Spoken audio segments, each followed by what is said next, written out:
হলেও ভালো লাগছে, কিন্তু বাবুর পছন্দ হয়নি। কি করে কেটে এটা হচ্ছে বেসন দিয়ে বড়ার মতো করে ভাজা, মানে দারুণ খেতে লাগছিল। Hello everyone, welcome back to my channel family friendship. আবার অনেকদিন পর আমি আবার ব্লগ করছি। আজ হচ্ছে মানডে আর আজ হচ্ছে বিশ্বকর্মা পূজা। সবাইকে জানাই বিশ্বকর্মা পূজার শুভ কামনা। সরি আজ টিউসডে, আজ হচ্ছে টিউসডে, মঙ্গলবার বিশ্বকর্মা পুজো। ওয়েদারটা কেমন জানিয়েছে বিশ্বকর্মা পুজোর মতনই ভাই। ছোটোবেলায় যখন বাড়িতে থাকতাম, মানে আমাদের তো ফার্নিচারের ব্যবসা, তাহলে বিশ্বকর্মা পুজোটা বেশ ভালোভাবেই হতো। মানে সেই যেমন আমেজ থাকতো না, আজকে আমি সেরকমই আমেজ ওয়েদার ফিল করছি, জানি না। তো এখানে তো বিশ্বকর্মা পুজো সেভাবে নেই। তো যাই হোক, ছোটোবেলার কথাটা মনে পড়ে গেল। মানে আমাদের বাড়িতে বিশ্বকর্মা পুজোটা হতো সকাল সকাল উঠে স্নান করে রেডি হয়ে পুজোর আয়োজন করার সাথে সাথে আমি মোটামুটি হাত লাগাতাম। তো যাই হোক, এখানে হচ্ছে এখন ঘড়িতে প্রায় 9:30 বাজে। এবার ঘুম থেকে উঠে ব্রাশ করেছি আর এবার হচ্ছে যাবো চা করতে। তো চলো তাহলে আজকে বিশ্বকর্মা পুজোর দিন শুরু করি আজকে আমার ডেইলি ব্লগিং। চলো এবার কী কী করছি তোমাদেরকে দেখিয়ে দিই এক ঝলক। মেটু এখানে আমার ব্রাশ করে আবার শুরু করেছে। কি কি ভেরি গুড, ভেরি গুড। তুই জানিস কোনটা ভেরি গুড?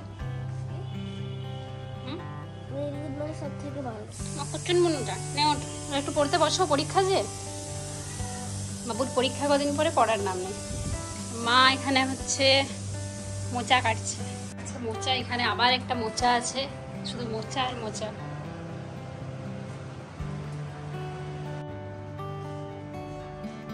আমি বসছি এবার চা খেতে, সকাল 10টা বাজে। সকাল 1টা বাজে। হ্যাঁ,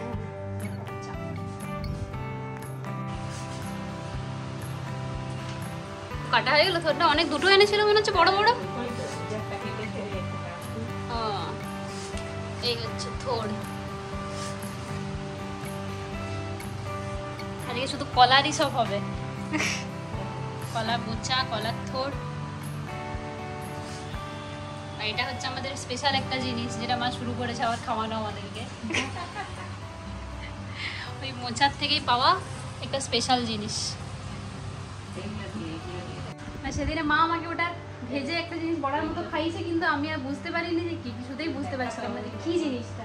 দেখাবো না তো ওটা কি জিনিস, সেটা আমিও জানতে চাই। মা আমাকে জিজ্ঞেস করছে কি, আমি বুঝতে তো পারছি না, কিন্তু খেতে ভালো লাগছে। এই হচ্ছে একটা জিনিস, কুচি কুচি করে কেটে এটা হচ্ছে বেসন দিয়ে বড়ার মতো করে ভাজা, মানে দারুণ খেতে লাগছিল। আর এখানে হচ্ছে থোড়। আজকে এইসবই হবে। একটু এখানে আবার বসে গেছে ড্রয়িং করতে।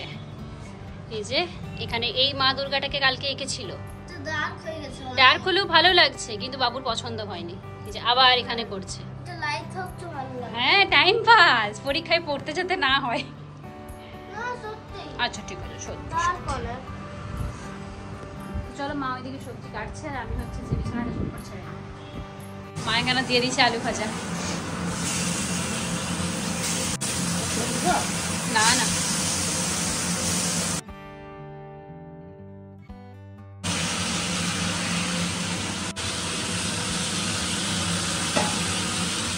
মোচা, থোড়, মোচার আলু, আর এটা হচ্ছে ছোলার ডাল, মোচা দিয়ে হবে সেজন্য। বেটুর ফরমাইশ আলু ভাজা খাবে। ঠাম্মি জিজ্ঞেস করলো আজকে কি খাবে। সে বললো আলু ভাজা, বিট ভাজা, কুঁদরি ভাজা, আলু পোস্ত, পেঁপের চাটনি। এই হচ্ছে তার মেনু, বলে দিয়েছি কী কী খাবো। তো বেটু এখন ড্রয়িং করছে আর আমি একটু ভিডিও একটা আমার এডিট করছি, সেটা পোস্ট করবো। সো এখন বাজছে ঘড়িতে 11টা। আমি বুঝেছি আমার সাইড আছে পরিষ্কার করতে, আমার নয়, ফল সাইড আছে পরিষ্কার করতে। কারণ এগুলো পুরো আঠাতে চিপকে অবস্থা খারাপ, দেখছি কীভাবে ক্লিন করা যায়। এই যে ইয়ারবাডস দিয়ে আস্তে আস্তে করে ছোটো করে ক্লিন করতে হবে, নাহলে আবার আইল্যাশের ল্যাশ একটা একটা করে খুলে যাবে। সেই কাজে আমি করছি। এটা না হলে না পুরো ওগুলো আঠার স্তর জমে মোটা হয়ে যায়, ওটাকে ক্লিন করছি ভালো করে। তো এখন ঘড়িতে বাজে প্রায় 1টা বোধ হয়। আমাদের স্নান হয়ে গেছে। হ্যাঁ, এই স্নান হলো। এবার হচ্ছে বসেছি, বেটু টিভি দেখছে। এই যে, আর আমি খাচ্ছি এই যে বড়া। যে জিনিসটা তখন কাটা ছিল সেই জিনিসটার বড়া হচ্ছে এটা, যেটা দেখতেও ভালো হয়েছে। আমি আরো দেখাবো, অলরেডি আমাদের হাফ খাওয়া হয়ে গেছে। কেমন বেটা? ভালো আরো আছে রে, ওর রাগ হয়ে গেছে আমি ওর ভাগেরটা খেয়ে নিলাম বলে।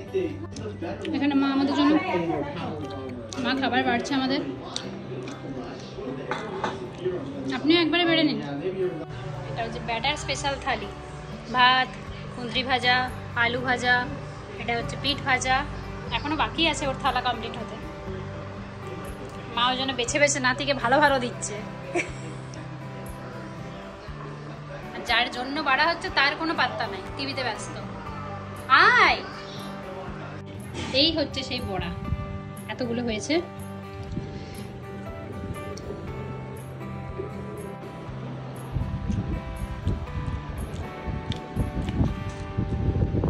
বসে গেছে খেতে, যে রাগ করছে করুক, আমি আপাতত খাই, খাওয়াতে কনসেন্ট্রেট করি। খেয়ে নিয়ে আমার কাজ আছে, দিতে হবে না, থাক। এটা হচ্ছে নেক্সট ডে, পরের দিন সকালবেলা ঘুম থেকে উঠে বেটুর জন্য টিফিন বানাচ্ছি। সেই সময়ে ভাই দেবে ভয়েস ওভারটা দিচ্ছি আমি শুয়ে শুয়ে, কেননা শরীরটা ভীষণই খারাপ, ভীষণ টায়ার্ড হয়ে গেছি। তো যেটা বলছিলাম, নেক্সট ডে বেটুর জন্য বানাচ্ছিলাম ব্রেকফাস্টে স্যান্ডউইচ, আর লাঞ্চে বানাচ্ছিলাম ওর জন্য স্পেশাল ঝাল রাইস। সে আবার বলে দিয়েছে আমার কিন্তু স্পেশাল ঝাল রাইসটাই চাই, নর্মাল যেটা বানাও সেটা কিন্তু আমি খাবো না। মানে আমি নর্মাল যেটা বানাই সেটা ইজি প্রসেসে বানিয়ে দিই, তাই সেটা তার পছন্দ হয় না। সে বলেছে স্পেশালভাবে মানে অ্যাকিউরেট প্রসেসে ঝাল রাইসটা বানাতে, কিন্তু তাড়াহুড়োর চক্করে সেটা হয়তো আর বানানো হবে না, আমি আমার ইজি প্রসেসেই বানিয়ে ফেলবো। ইজি প্রসেস বলতে সেরকম কিছু না, সব সবজিগুলোকে জাস্ট একটু বাটার দিয়ে ভেজে নিয়েছি, কর্নটাও ভেজে নিয়েছি, তারপরে চালটা দিয়ে ভালো করে পরিমাণ মতো জল দিয়ে সেটাকে সেদ্ধ করতে দিয়ে দিয়েছি একবারে। লাস্টে একটুখানি সস মিক্সড করে দেবো, আর তা করতে করতে আমার এদিকে স্যান্ডউইচটাও রেডি হয়ে গেছে। তাই ওটাকে ভালো করে কেটে দিয়ে বেটুর টিফিন বক্সে ভরে দিলাম, ব্যাস ব্রেকফাস্ট রেডি। অবশ্য তার সাথে আপেলটা দিতে হবে, তবে তার আগে আমার ডিটক্স ওয়াটারটা বানিয়ে নিই, যতক্ষণে চালটা সেদ্ধ হচ্ছে। সকালবেলায় ডিটক্স ওয়াটারটা বেশ কয়েকদিন বন্ধ করে দিয়েছিলাম, কিন্তু আবার ভাবলাম শুরু করি, পুজো আসছে না, নিজেকে ফিট রাখতে হবে, তাই লেবু কাট করা শুরু করেছি। বাট আজকে শুধু লেবু আর শশাই দেবো, জানো তো। পুদিনা পাতাটা আছে ফ্রিজে, বাট মা কোথায় রেখেছে আমি ঠিক খুঁজে ঠাওর করতে পারছি না, তাই পুদিনাটা স্কিপ করে গেলাম। আর বিট, গাজর এগুলো আজকে আর দিলাম না, আসলে মাঝে মাঝে এনার্জি হয় না। ভাই দেবে হাতে আমার আলতাটা নিশ্চয়ই দেখতে পাচ্ছ, এই যে আলতা দিয়ে হাতে গোল করেছিলাম, কাল রাত্রিবেলায় প্রায় 1:30 অবধি একটা ভিডিও বানিয়েছিলাম, যেটা তোমরা হয়তো জানি না পছন্দ করেছো কিনা, তবে আমি আমার খুব ভালোবাসা দিয়ে মন থেকে বানিয়েছিলাম। যদি না গিয়ে দেখে থাকো চট করে গিয়ে দেখে নাও, শর্টসে পোস্ট করেছিলাম। তো বেটুর টিফিন এখানে রেডি, আর আমার ডিটক্স ওয়াটারও রেডি। তো এগুলো এবার ভিজুক, তখন আমি বেটুর টিফিনটা রেডি করে রেখে দিয়ে ভাতটা ঠান্ডা করতে দিই, আর আমি যাই বেটুকে ঘুম থেকে তুলতে।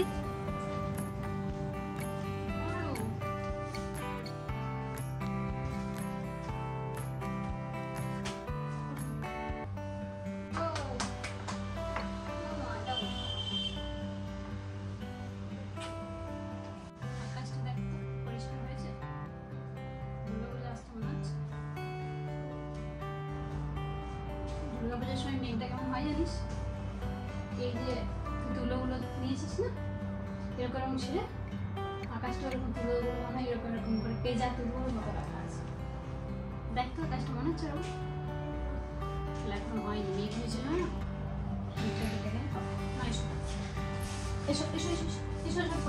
আরেকজনের কি অবস্থা, ইউনিফর্ম পরে আরো ঘুম পাচ্ছে, শুয়ে পড়েছে। নাও ওঠো ওঠো ওঠো ওঠো, নাও পুত্র ওঠো, চলো। সো এখন ঘড়িতে বাজে 9টা, আর সকালের মোটামুটি 1% কাজ সেরে এবার আমি বসছি আমার চা বিস্কিট নিয়ে, যেটা আমার রিল্যাক্সেশনের মেইন জিনিস আর কি। তো এবার বসবো একটু, মা তখন সবজি কাটবে, রান্নাবান্না শুরু করছে মা। হ্যাঁ, আমি একটু চাটা খাবো, অনেক কাজ করেছি আজকে। আর কাল রাত্রে প্রায় 1টা পর্যন্ত আমি একটা ভিডিও বানিয়েছিলাম, তো সেটার সব জিনিসপত্রগুলো অমনি ছড়ানো সেটাও ছিল ঘরের মধ্যে, মানে জিনিসগুলো এক সাইডে ছড়িয়ে দিয়ে সবাই ঘুমিয়ে পড়েছিলাম। তো সেগুলো সব গোছালাম, বিছানা গোছালাম। বাইরে ফোনের কাভারটা আমার সাদা, আর কালকে আলতা করে অবস্থাটা দেখবে, এই যে সব লাল হয়ে গেছে কাভার, আলতা পরেছিলাম বলে। আসলে কালকে ভিডিওটাই ওই আলতা পরেছিলাম তো হাতে, সেই হাতে ফোন ধরেছি, নিজে নিজে শ্যুট করেছি অনেকবার, সেটা এরকম লাল হয়ে গেছে। বাইরে আজকে হচ্ছে আমার পাপা আসছে, ইয়েস আমার পাপা আসছে, এর মনটা একটু খুশি খুশি। অবশ্যই বাইরে ওয়েদারও খুব ভালো, বেটু স্কুল চলে গেছে, আর কি আজকে একটু বেশি থাকবো। তো চলো আজকে ব্লগটা এখানেই এন্ড করছি, কেমন লাগলো অবশ্যই জানিও। দেখা হচ্ছে নতুন একটা ব্লগে। Till then subscribe to my channel happy friendship. Tata.